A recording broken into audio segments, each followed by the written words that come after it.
I'm Mrs. Burbeck. I'm the class teacher and working with obviously Mrs. Collis and Mrs. Howell, Mrs. Thompson and Mrs. Brown this year. Here we are at the beginning of the year, and for some of you, the first time your child's been in school. So it's a big moment, I always think. The children actually have been doing so well, really. The first week, those first 3 days were ever so hard. You know, straight in at 6 weeks old, 3 days, all these routines, all these different things that schools had, and they've managed really well. And actually, I'm really pleased with the way that they are beginning to get to grips with what happens in school and what you have to do. And where you have to sit down, and you know where your trays and all those little things that you've got to find out. And I'm beginning to see them oh yeah, I know what I've got to do, I know where I've got to go. So, and they've done that actually very quickly. So I'm very pleased with the progress that we're making so far. We're beginning to, we're just looking at what your children know at the moment, which is called our baseline assessment. And once we've got some sort of idea of that, then we begin to group the children and look at, you know, going from what they know and inputting their learning at that point. So that's been really exciting. So I did some lovely work yesterday on reading with the children. We were just looking at simple picture books and just looking, you know, at the way they handled the book and how they talked about the stories and things like that. And actually they did really well. So I was very pleased with the standard actually that I was seeing, which is obviously is coming through from the preschools. So, you know, well done to Amanda obviously in her preschool, because they do such a good job. But there's a lot of children, or a few children that have come from elsewhere as well, and they are, you know, on the ball too. So, you know, good work to those preschools, because they have to work really hard to attain that standard that the children are coming in at, and it gives us a good starting point to begin learning. But obviously there will be still lots of play, because that is still the best way that your children learn. So during the year we will do lots of what we call focused adult tasks, where we're inputting lots of learning, but then that will flow out into what's called our Let's Explore time. Now I don't know, I think have I talked about Let's Explore time before? No? Okay. Right, Let's Explore time is where the children go and get their name cards from the orange board on the door, and above that there is a big card with lots of pictures on, and that's called our Let's Explore board. And these are the areas in the classroom that the children can go to. Now the children have got a Let's Explore board too, which we've been kind of just getting them used to, with little pictures on that says, oh, well today I might like to go in the home corner, that's the washing machine.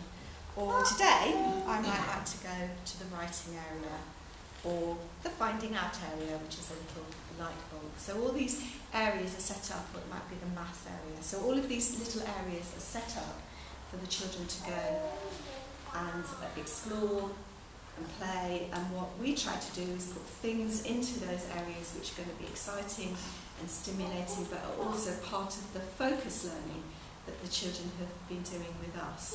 So the hope is that they then go, and perhaps with a little bit of help and a little bit of a push, extend their own learning and do their own independent learning from what they know. And that actually is very powerful learning, because they're going where they want to go, it's their choice, but they are becoming competent learners. And that kind of whole ethos of education might be very different to even when you were at school, which I know it is not such a long time ago for lots of you. Certainly when I was at school, many eons ago, we were still using chalkboards, no, not quite. But we had desks and we had blackboards, and we didn't have computers. And I don't think I even had a television until I was 8 years old. And when my first child was born, she's now 27, there were no microwaves or, you know, gadgets like that. So we're in a real explosion learning, and so education, you know, has had to work very hard to match what's going on. And so we are very much into, we're not just teaching knowledge, not just knowledge that you churn back out again, but actually we teach you knowledge, but we want you to use skills to know what you're going to do with that. What are you going to do with that knowledge? What do you think about that? What do you feel about that? How are you going to use that? Critical thinking is actually even a very important part of early years work. One of our little documents, because we actually have a bit of a new early years curriculum again. We had a new one a while back, and then this government have tweaked it slightly, so it's not completely new, but they have tweaked it slightly. And one of the things within that document is something called characteristics of effective learning. And those things look at how motivated is your child, how engaged is your child, and what are their thinking skills? Do they think? So when you are working with your child, and when you are out and about especially, rather than giving them information all the time, obviously you do need to give information because they're only little, so they need to know things. You've got to just give them things and know things, but you also need to be asking them questions. Well, what do you think if they come and say, da, da, da, da, what do you think? Or how do you think you might do it? Rather than just kind of spoon feeding the information, get them to think about the next step in the process of what they are doing. Well, how would you do that then? Don't just give it to them, but get them to think about what they're doing. It's a very important part of their learning. On the other side of this, which I haven't got to yet with the children, is the outdoor board. So there's also lots and lots of things to do outdoors, and outdoors is a very important part of our curriculum too.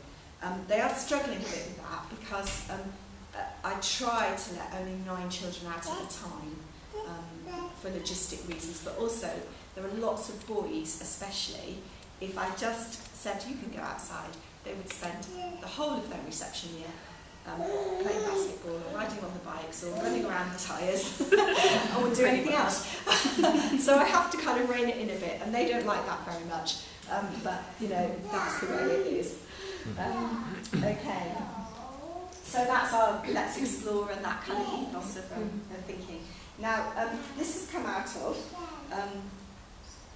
a little packet that they've got in their trays that you may have seen, and I've been talking to the children about this, and it's got a little toolkit on it, and this is called our toolkit.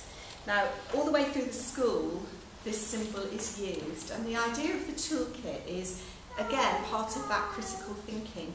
What tools do I need to use in order to apply my learning, or to learn? What can I get from around the classroom, or from resources, or from myself that will help me to learn? So it's a toolkit symbol. So for these children, I decided, well, actually our toolkit is going to be, we've got lots of different kinds of alphabet mats because we weren't sure which one we wanted to use, but we've got lots of alphabet mats, some of which are reading, what I call reading letters, which are the letters that we find in books. And I've also got a mat which is our cursive writing letters, because of course they have to learn cursive writing. So when I talk to them about writing and reading, and when I'm teaching them letter sounds, I talk about the cursive letter and I talk about the reading letter, and I do them both together so that they get that difference. And basically, I'm trying to show them that the difference is that the cursive letter goes up a ski slope and the reading letter doesn't. So that little flick in for your cursive I call the ski slope. So if they come back saying up the ski slope, that's the idea. Up the ski slope is up, and that's how I teach them the difference between the writing and the reading one. So that's in their toolkit. So hopefully they will get used to going and getting that out and having a go at that. And then we've got a number line. One of the big changes, thank you, mathematically, is that by the end of the year, and actually, to be fair, this used to happen anyway, it's just now become a written thing in a document that all the children need to be able to play with numbers from 0 to 20. Whereas before, the target used to be 10, the target is now 0 to 20, so that is a change. And the idea is that all children, not just some children, but all children will be able to do that. Now, actually, there are some children who already, we've discovered, know their numbers, and recognise their numerals, and know their numbers to 20, and can rote count. But there's an awful lot of work in between that, that we need to do. But that's just a flag up for you, really, as part of your learning with the children. It's 0 to 20 these days, not 0 to 10. Okay. And we do lots of work with the number line. Please don't take any of this home because they use it a lot in the classroom, so if it disappears, they haven't got their toolkit in the classroom. But I do a lot of, because they need actually to go from being able to see that visually to knowing it mentally, and to being able to say, oh, okay, the number after 5 is 6, or the number before 5 is 4, or the number between 10 and 12 is 11, and all that kind of stuff, and which one is a bigger number and which one is a smaller number. Okay, and you can do lots of work in that way, practically with your children, just counting steps, sweets, find the ways, flowers in the garden, find ways to do lots and lots of counting, so that it isn't just an idea, well, that's 9, but what does 9 mean, or what does 20 mean? But they're seeing it, they're estimating it, they're grouping it, they're counting it. You can just do that in lots of different ways, just generally. It doesn't have to be a big thing. Okay. So that's their toolkit, and then also they have a little name card, which I did have, but it seems to have disappeared. Okay. That usually I just have in their tray, not in their toolkit, because they use that quite a lot. But that's just their little name, which also needs to stay in school, because I'm doing some working on learning to write their names correctly. Okay.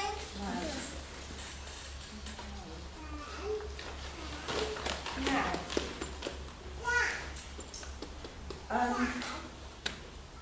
the reading record that we've had for lots and lots of years in the school has gone. Some of you may already, if you've got older children, have had this little booklet. And this is called the Prince of Wales First School Home Learning Record. Right. Now, it has been kind of put together with the whole school in mind. So to some degree, it is very much a Key Stage 2 book. And so my team and I are adapting it a little bit for early years, but we weren't able to do a separate one because of the printing costs. So there's lots of stuff in it that is appropriate for you, but there are some bits and pieces that aren't really.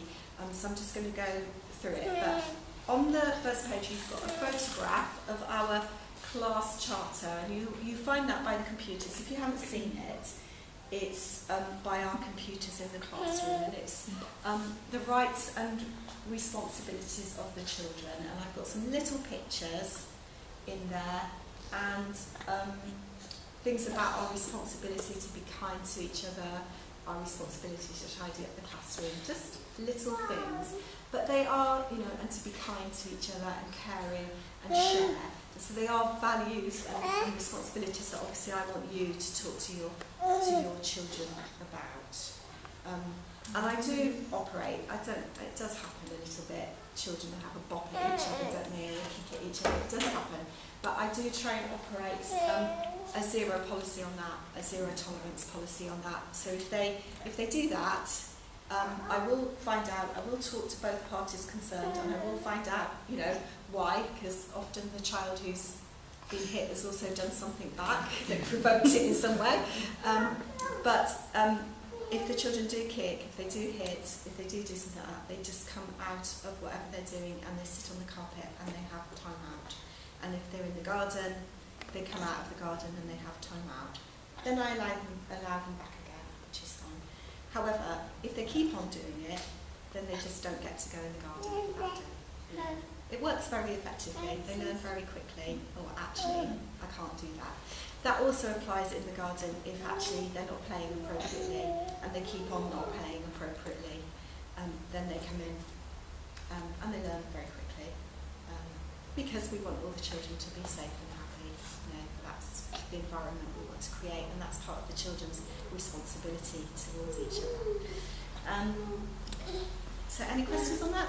All right, what I have said to the children, which I would like you to reinforce, is that sometimes I'll give them a sad face on my little whiteboard, you know, just to kind of let them know that actually I'm very sad about that, quite cross about that, that's not something we want to happen. What they do need to understand, and I have said it to them, but please reiterate it at home. Once that's done, and once you've had your time out, it's usually a minute on the timer, unless it's a bit more of a transgression, then I might do it for a bit longer.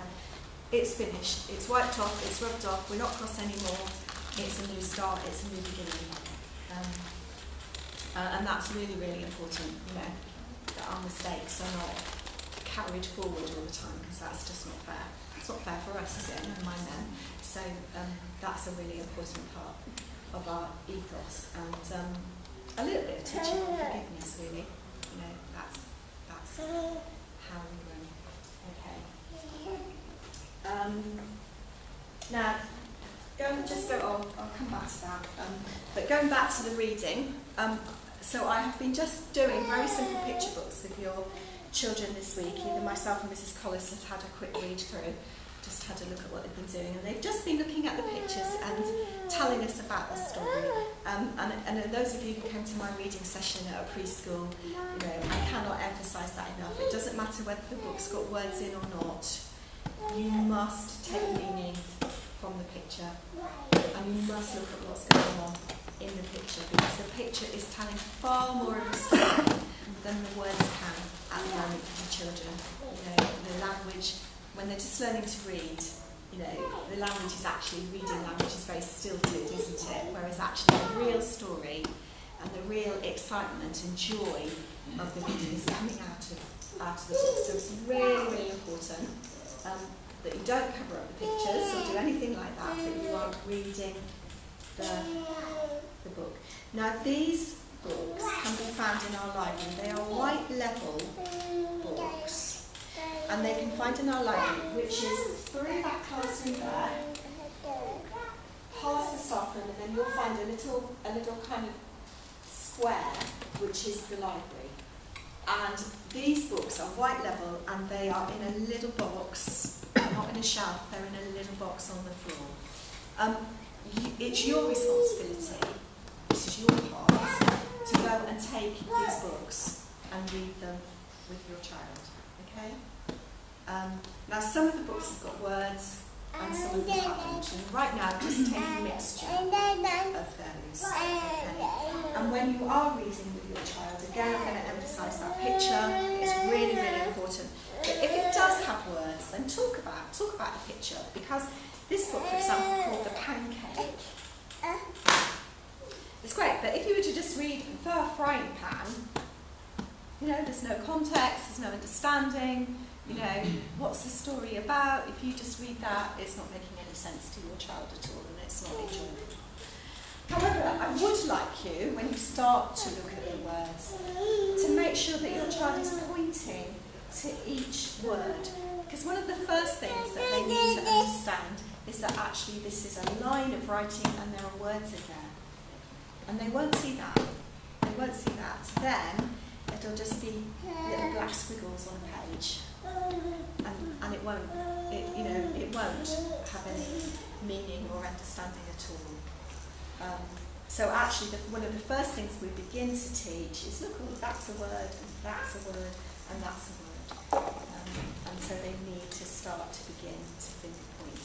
And that's what I'll be looking for them to do when they read with me, you know, to finger point to the words, as well as telling them all about the story and what's going on in the story. By the time you get to the end of the book, before you get to that last page, just see if they can give you an idea. What do you think is going to happen at the end? It doesn't matter if they don't get the ending right, because that's stories, isn't it? It could be any ending, that's what a story is. And that will input into their writing eventually in the way that they make stories up. So talking about what's going to happen next, what do you think might happen? If you were doing that, what would you do? Very important part of the reading skill. Okay. So, are you okay with that? Do you know where to go and get those? Then, what I'd like you to do... Sorry, when do you want us to get that? Well, I'm going to give the children their records and their books today, so they'll have a book over the weekend, and then you can come and change it maybe 2 or 3 times a week. Right, in the morning? In the morning, in the evening, whenever you want to. Whenever you want to, it's up to you. Okay. It is really important that you read with them, because we can't give them the amount of reading that they really, really need. So it's really important that you read with them. Okay. And they will fly. They will fly. That's the great joy of teaching reception, isn't it? Because they just come in and then they just go whoosh by the end of the year. They're doing so much, and I hope you'll be amazed at what they're doing by the end of the year. Yeah, I'll see you later. So are you okay with that? Everybody okay with that? Right, okay. Now what I want you to do, again, really important for us, really important if Ofsted come in actually and look at home journals, that they see the record of what you're reading with the children.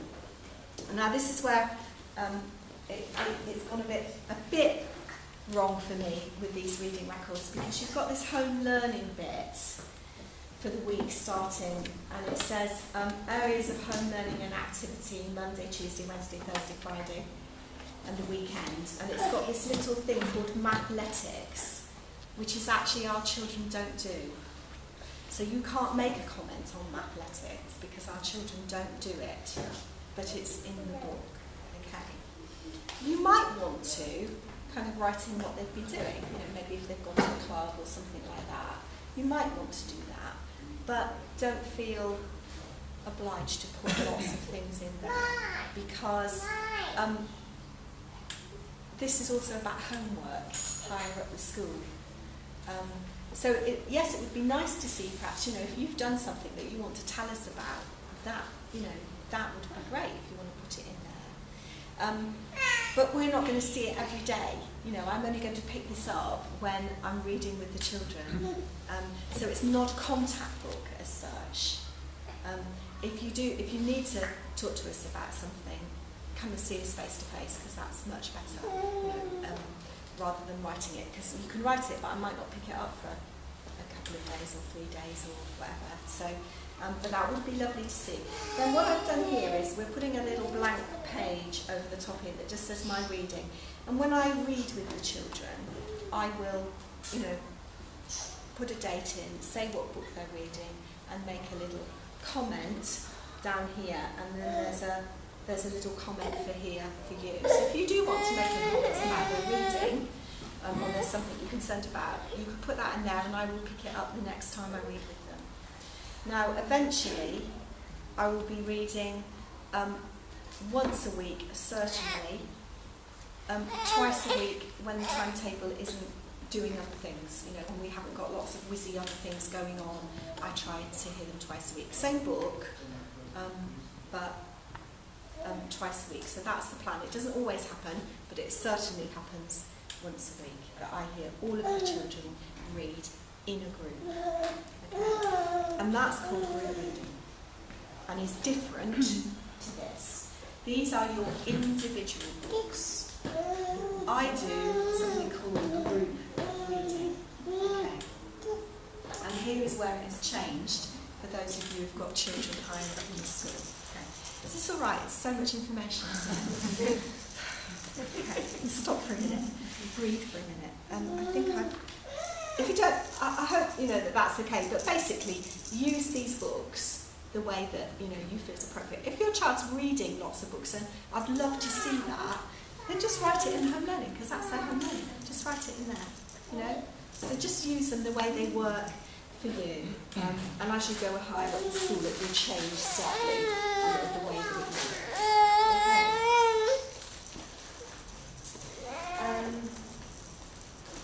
Okay. Group reading. Now, One of the new things that the government, strategies that the government has brought in, and Michael Gove is extremely hot about and wants to see happen, is phonetic reading,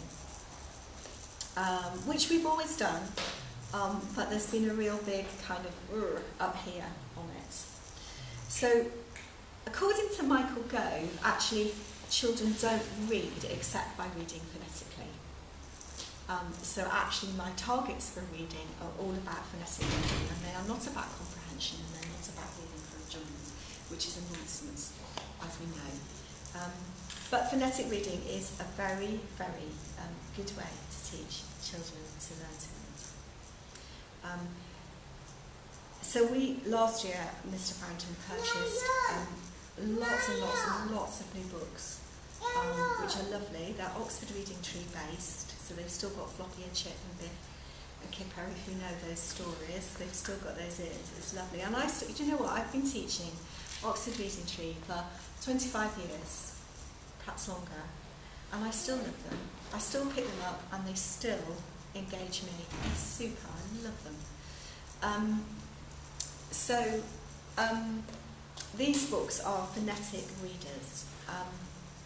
What the children will do is they will learn a set of letters and sounds very, very quickly. And then we put them together to blend them very, very quickly. But until your child can hear those blends, it is difficult for them to read the phonetic book. So initially, we won't start with the phonetic books. I will input the sounds and letters very, very fast. And then those children who I think, yeah, you're ready to start that phonetic reading, I will start them off very quickly. There might be some children who I need to slow down with that because they can't hear it yet. And it is hearing those sounds to put it together. So like when I say phonetic reading, I'm talking about pat the dog. So they might have to be able to read pat. The is a tricky word. Can't sound that out. I've got to learn that tricky word. Pat the dog. Pat the dog.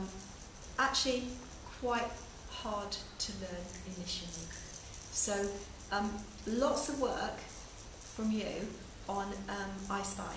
I Spy with my little eyes, something beginning with, in the car, on the way home. Lots of go and get your oat coat.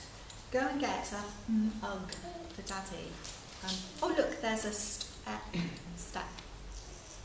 So that you are just in your general oral work with them, when you're talking to them, just occasionally you're putting that in and giving them the words so that they are beginning to understand those oral, they're hearing it orally, because that is the key. They've got to hear it before they can sound it and read it. Okay, which is why, going back to my first reading session at preschool, rhyming books are so terribly, terribly important, because hearing the rhymes is a precursor to that blending and sounding. So while you're doing all of this stuff, you know, it's like we've come to school now, I'm not burdening you, no. Rhyming, just still reading with your children, any rhyming book that you can get your hands on, or any, and by that I mean there's lovely books, aren't there, like is it The Witch on the Broom, The Gruffalo, give me some more, Stickman. Do you know these stories? You know the ones I mean? Yeah. And there'll be thousands more, aren't there? And they'll be in the library if you haven't got them at home. Those are really, really important books to be reading still. Okay. And when your child throws the reading book away and says, oh, I don't want to do this, I'm too tired, which they will do, just do that kind of reading with them. Okay. Don't ever put them under pressure because they'll just retreat. Come and talk to me if you think you're struggling. Please always come and talk to me. Whatever is going on, please always come and talk to me. That time from 8:45 to 9 to 9 o'clock is the time to settle in the children, but it's also time to talk to me or one of the staff if you need to about anything. Okay. okay, however small you think it might be, or however silly you might think it might be, come and talk to us, okay? Because if it's important to you, or important to your child, then it's important to us. We want to be happy. We want a very, very positive start to school. And that's really, really important for you, and actually for the rest of the school life that your children are going through. So be happy with that thing. Okay. So next, I can't remember if I do one next half term, if things are once a term, but I will call, when I get to that point of group reading, I will call another meeting, and then I'll show you the Greek reading books and I'll show you what's going on, I think, because otherwise it's just too much to cope with today. Okay. Please can you make sure that you are watching the labels on your children's clothes, shoes, but also their snacks and drinks bottles, because some of the names are rubbing off. I have redone it for some children with permanent marker, which I'm hoping will stay on. But there is a permanent marker in the classroom if you haven't got one. So please just make sure that you know that you are labelling, because they put things down, they disappear in the playground. You know, if it's not labelled, it will not find its way back to us.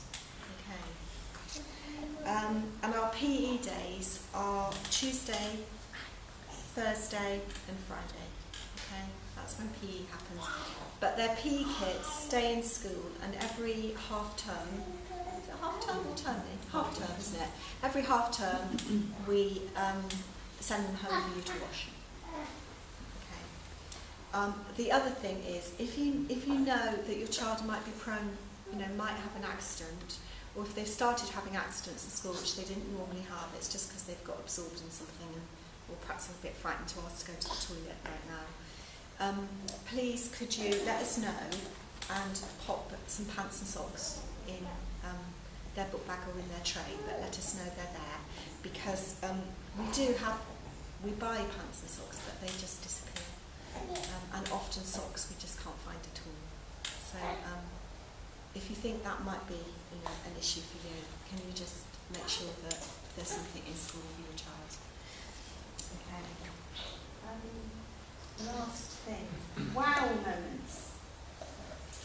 Now, just going back to this home learning journal, where higher up in the school, part of that thing about the home learning is that we get to know what the children are doing and can celebrate their achievements. Now, actually, our way of doing that is with these things called wow moments. There's a little star, and it says, have you seen anything at home that your child has done that has made you think, wow? If so, note it down and bring it to add to your child's learning journey. Okay. Now, so, this could be anything. It could be Ben ate curry for the first time.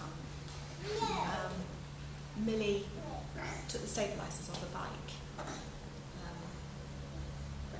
Noah parachuted out of an aeroplane. Obviously, no, do that. It doesn't have to be, the point I'm trying to make is, it doesn't have to be academic learning. It can be any kind of achievement. Like last year, Georgia, wasn't it? Georgia ran the marathon, not the marathon, she ran the race for life. No, that was a real wow moment. It could be anything. It could be that, they've stayed in their own bed. Right, that is a big wow moment, isn't it? They went to sleep last night. Wow, fantastic. We want to celebrate those things with you as well, but also, want to reinforce those things. So, lots and lots of wow moments.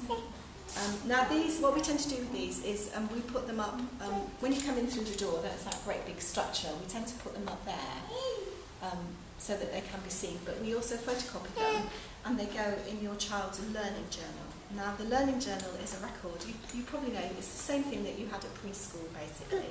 So those green books that I sent home, I looked at with the children this week, and then I've shown them what their learning journal is going to look like in school.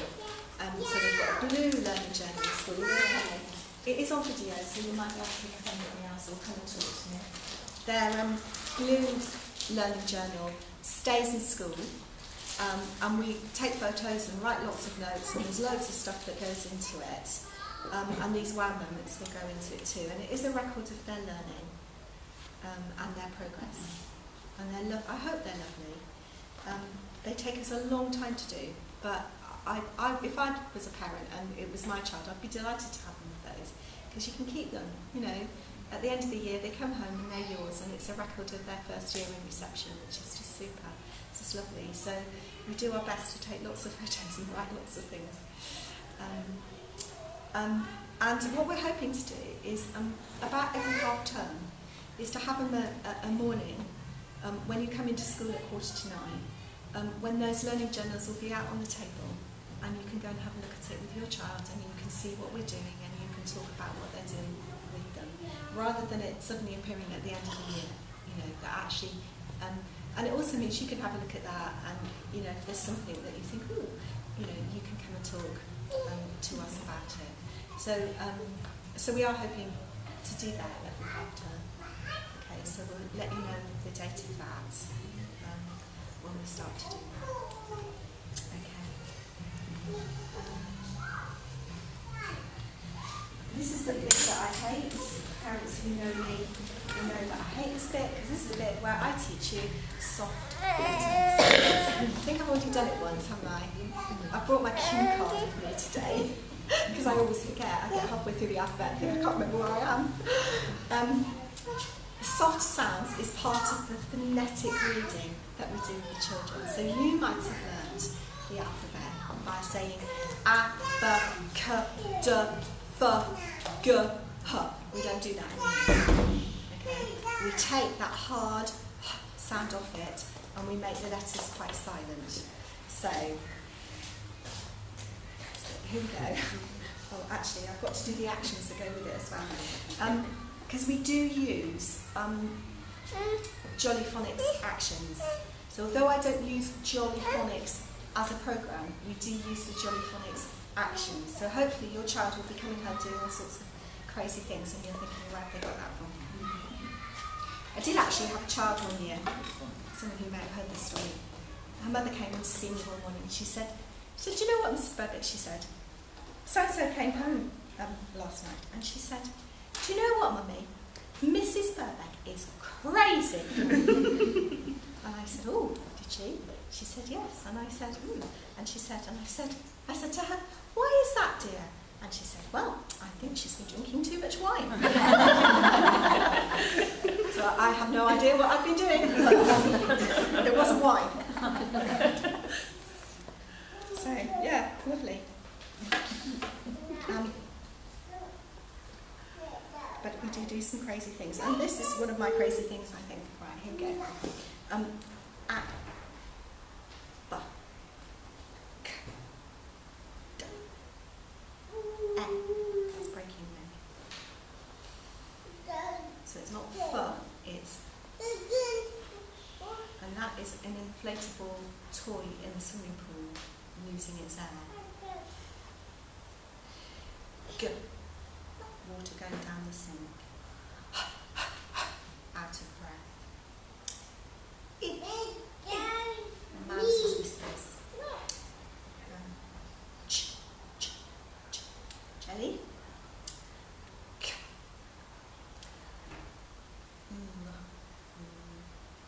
Is that boy? It's a noisy aeroplane. It's the light switch going on and off. Blowing out the candle. The duck. Is a dog with a rag in its mouth.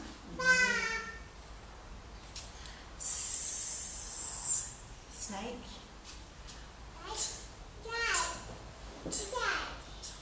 The tennis ball. Umbrella.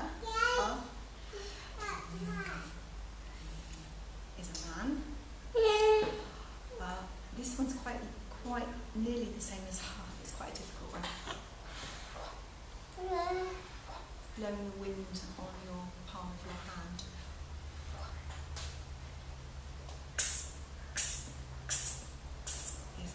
Reagan.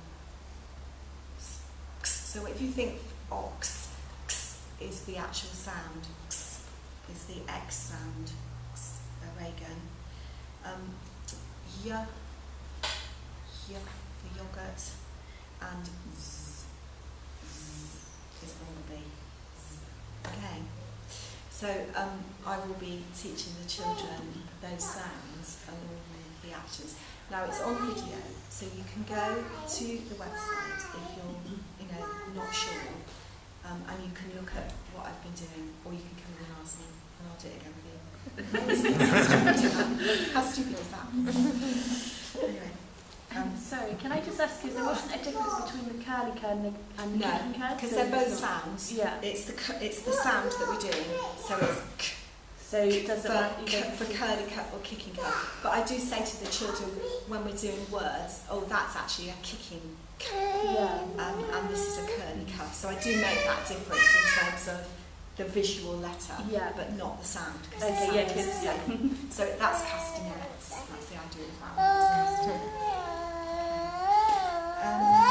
So, if you can, because I know that some of the children do know their alphabet, so it does mean relearning the sounds, but if you can, just try and go with your child on those soft sounds, because that then helps them to blend things like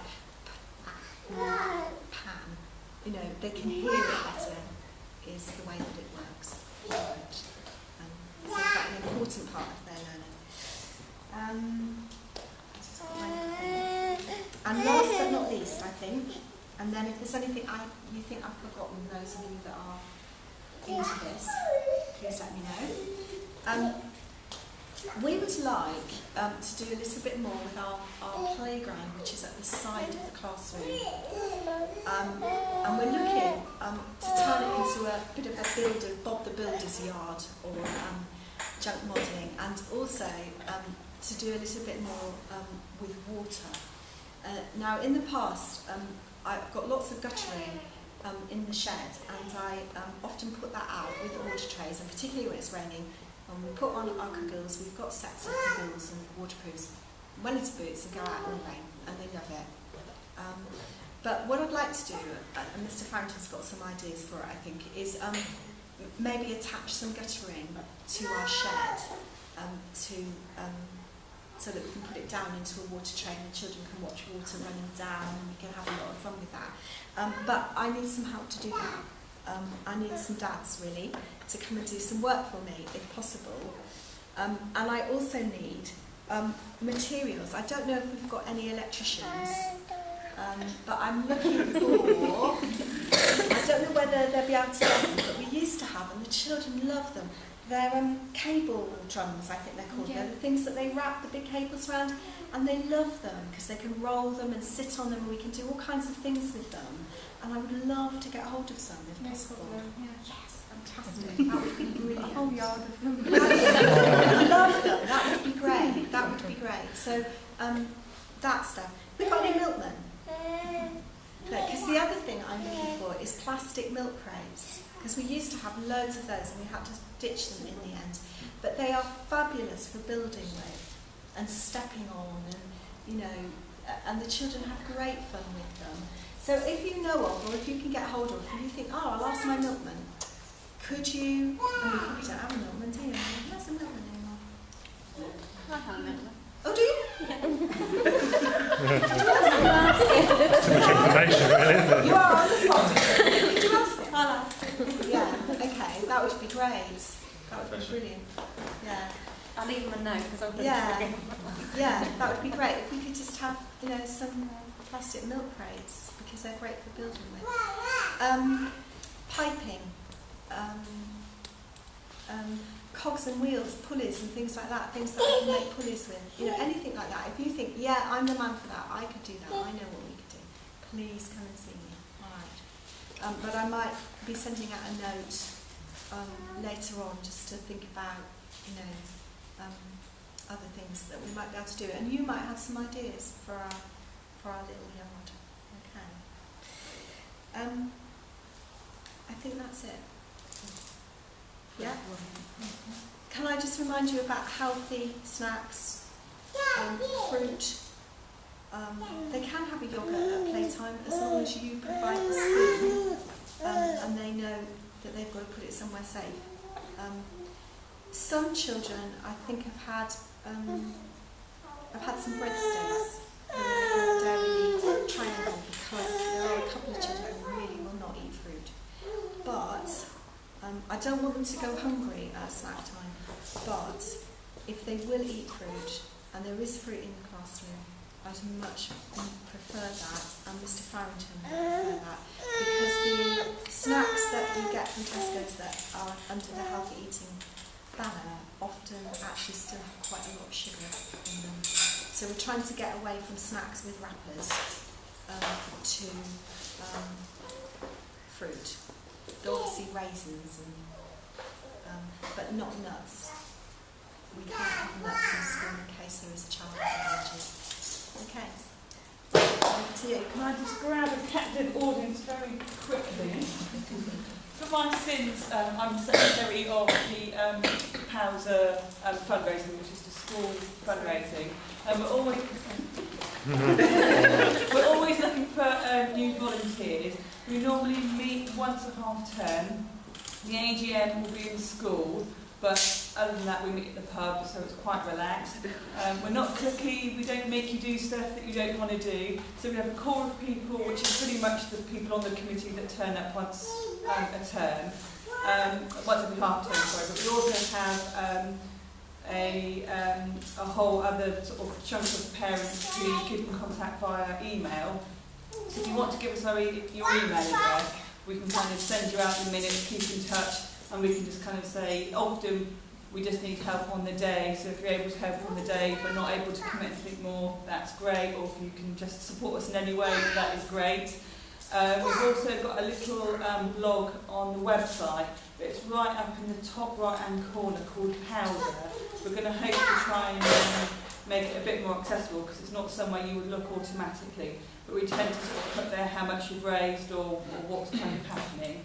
But we're not very good at updating it, so. But we're trying to be a bit better. There will be some stuff coming out just about really easy fundraising stuff. I don't know if you're aware, there's a clothes bank in the teachers' car park, which if you've got any old clothes, doesn't matter if it's old shoes, got holes in it, old bedding, if you're able to, if you just pop it in there, we'll recycle it and we get quite a good, it gets recycled either to developing countries, or I think it gets recycled for tyres, something to do with car manufacturing. We'll get quite a good return from that. And there's also on the website easyfundraising.com you can sign up, and if you order anything from I think Amazon or anywhere, if you put in our code, that just automatically fundraises money. So you haven't got to do anything, you just have to go to a different website first. So that's all on the blog. But when I'm organised, I'll send the information out in the trays, maybe by next week, but it might be the week after. So, if you want to kind of get in touch, I'm kind of here. If you want to give me an email, that's fine. But there'll be flyers coming out and info coming out via parent now. Thank you. I just want to say, Powser do a huge amount of work for us, and it's great to have them on board. They're a great team. I do try and go and work with them as much as I can. I always say that, and then I manage to do quite as much as I want to each year. But they really need your help. We really do need to have parents keeping that going, because they provide such a valuable function, for the school, and they do bring in extra pennies, which goes in your children's learning. I should tell you when the next meeting is. The AGM is Tuesday the 23rd of October, and that's at school. No, it's not. No, Tuesday the 9th, sorry. Tuesday the 9th of October at Quarter to 8 at school. Quarter to 8 at school. And then after that, it's the 23rd. We normally meet at the Poet Laureate pub in Hanbury. Quarter to 8 at night or in the morning? At night. I was going to say. That's pushing it. But that'll all come out in a letter anyway. Yeah. Okay. Any questions? No? Okay, well, come and see me. I'm always around. Do come and see me. And please, that is very important. Any concerns, any worries, come and talk to us. Really important. That sheet with the activities that we choose. Yes, the Let's Explore board. If they always choose the same one, for instance, We try and chase them somewhere else. Oh, okay. What I'm going to do next week is, because they've actually just been settling in and they've been taking their name cards off the boards and running around, and actually we've gone through 4 sets of name cards in a week. But actually next week, now that they can see the pattern that's going on, next week, and you might need to reinforce this for me because they will struggle with it, is actually that they will have to stay. If they go to the area that they're going to, they will have to stay in there and really persevere with their learning. So I'm trying to get them to extend their concentration and extend and think, well, what else could I do that's here, rather than just fitting, from one thing to another. So I'm going to start that next week. Okay. But there are always children who will always gravitate towards the cars, construction, or the outdoors, or always. But we do our best to try and chase them into other places. Also, can you explain the caterpillar scheme, the reward scheme? Because Harry was saying that's it. He doesn't understand. Well, he does, but I didn't. Right, on my wall, next to my big whiteboard, there is a huge and rather crazy butterfly that has colours. I think they're red, yellow, green, and blue. And the children, you can see over here, these are part of the whole DAS school initiative on citizenship. So these caterpillars are all about being confident, capable, courteous, communicative, conscientious, considerate, caring caterpillars. And these are the values that we are teaching the children.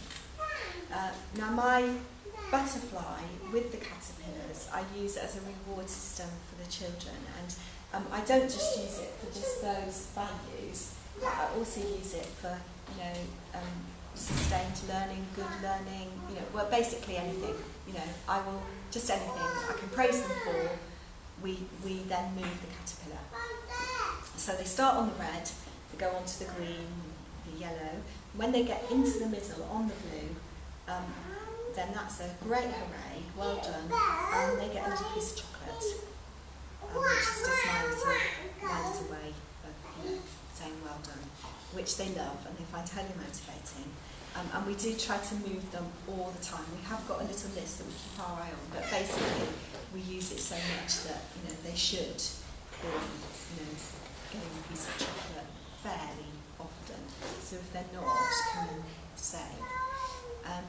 And then when they get in the blue, they get 4 stamps on a praise card, and when they reach a certain point on that praise card, they get a bronze certificate from the stand.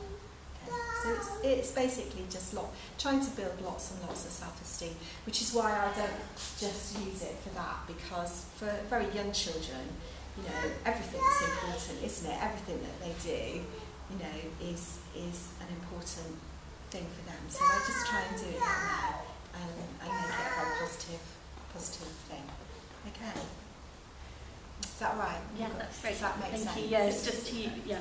That's great. So I moved, a group of children, I moved them for good reading. And then they go back to the edge. When they've got on the blue, they go back to the red and we start again. Yeah. Okay. I have to say, the children have been very good, haven't they? Amazing. They usually bring in a box of toys, I forgot. Okay, anything else? Okay. Well, thank you very much.